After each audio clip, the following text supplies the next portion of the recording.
नमस्कार दोस्तों, आज है नरक चतुर्दशी, जिसे भारत के कुछ जगहों में काली चौदस के नाम से भी जाना जाता है। ये दीपावली का तीसरा दिन होता है। ये दिन अश्विन मास के कृष्ण पक्ष की चतुर्दशी तिथि को मनाया जाता है। धार्मिक मान्यताओं के अनुसार इस दिन श्री कृष्ण ने राक्षस नरकासुर का वध कर संसार को उसके अत्याचारों से मुक्त कराया था। इसी कारण इस तिथि का नाम पड़ा नरक चतुर्दशी, अर्थात वो दिन जब नरक अर्थात अंधकार और अधर्म विकृति का अंत हुआ। चलिए हम ये कथा विस्तार से जान लेते हैं। पौराणिक कथा। नरकासुर नाम का एक शक्तिशाली असुर रहता था, जो भगवान विष्णु के अवतार वराह अवतार और भूमाता यानी पृथ्वी देवी का पुत्र था। प्रारंभ में वह महान राजा था, किंतु समय के साथ दुष्ट बानासुर नामक मित्र की बुरी संगत, अहंकार और आसुरी प्रवृत्तियों से ग्रसित होकर वह दिन ब दिन अत्याचारी बनता गया।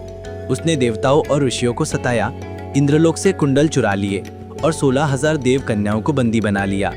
जब उसके अत्याचार की सीमा पार हो गई, तब सारे देवताओं के आग्रह पर भगवान श्री कृष्ण ने अपनी पत्नी सत्यभामा के साथ मिलकर नरकासुर के साथ युद्ध किया। किंतु बात इतनी आसान भी न थी। इन दोनों के युद्ध का कोई परिणाम ही सामने नहीं आ रहा था। असल में बात कुछ ऐसी थी कि नरकासुर को ब्रह्मदेव का वरदान था कि उसकी मृत्यु केवल उसकी माता के हाथों ही होगी। आखिर श्री कृष्ण ने अपनी पत्नी सत्यभामा को हकीकत से वाकिफ करवाया और युद्ध के लिए सत्यभामा को आगे किया। सत्यभामा एक कुशल योद्धा थी, साथ में ही पृथ्वी माता का ही एक अंश थी। कुछ ही पलों में सत्यभामा ने अपने पहले जन्म के पुत्र नरकासुर का वध किया। मृत्यु से पूर्व नरकासुर ने श्री कृष्ण से वर मांगा कि उसकी मृत्यु के दिन लोग दीप जलाए और हर्ष मनाए। श्री कृष्ण ने उसकी यह प्रार्थना स्वीकार की और तभी से इस दिन दीप जलाने की परंपरा शुरू हुई, जिसे हम नरक चतुर्दशी कहते हैं। नरक चतुर्दशी केवल एक धार्मिक दिन नहीं है, बल्कि यह अंधकार से प्रकाश की ओर, पाप से पुण्य की ओर और अज्ञान से ज्ञान की ओर बढ़ने का प्रतीक है। इस दिन प्रातःकाल तिल तेल से स्नान और शुद्ध वस्त्र धारण करने का विशेष महत्व है, जिसे अभ्यंग स्नान कहा जाता है। ऐसा करने से शरीर और आत्मा दोनों पवित्र हो जाते हैं तथा पापों से मुक्ति मिलती है। अभ्यंग स्नान, पवित्र स्नान।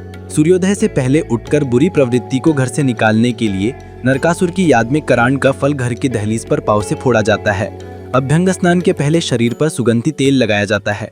उसके बाद उपटन यानी बेसन, हल्दी और चंदन से स्नान करे। यह कर्म शरीर की शुद्धि के साथ साथ आत्मा की पवित्रता का प्रतीक है। अभ्यंग स्नान का वैज्ञानिक दृष्टि से महत्व। नरक चतुर्दशी के दिन तेल से स्नान करने के पीछे वैज्ञानिक कारण भी है।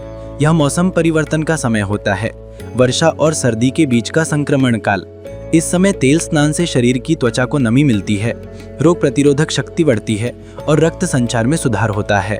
साथ ही दीपक जलाने से घर में सकारात्मक ऊर्जा फैलती है और कीटाणु नष्ट होते हैं। शाम को भगवान श्री कृष्ण और माता लक्ष्मी की पूजा की जाती है। घर में मिठाइयाँ बनाई जाती है और परिवार के साथ दीपोत्सव मनाया जाता है। गरीबों को अन्न, वस्त्र या दीप दान करने की परंपरा है। यह कर्म हमें विनम्रता और कृतज्ञता की भावना सिखाता है। इस दिन लोग अपने घरों की सजावट करते हैं, दिए जलाते हैं और रंगोली बनाते हैं। बच्चे फुलझड़ियाँ और छोटे पटाखे जलाकर आनंद लेते हैं। परिवार में मिठाइयों का आदान प्रदान होता है। नरकासुर की याद में मनाई जाने वाली दीपावली समय रहते हमें हमारे दुष्ट गुणों को खत्म करने की सीख देती है। हमारा धर्म, हमारी संस्कृति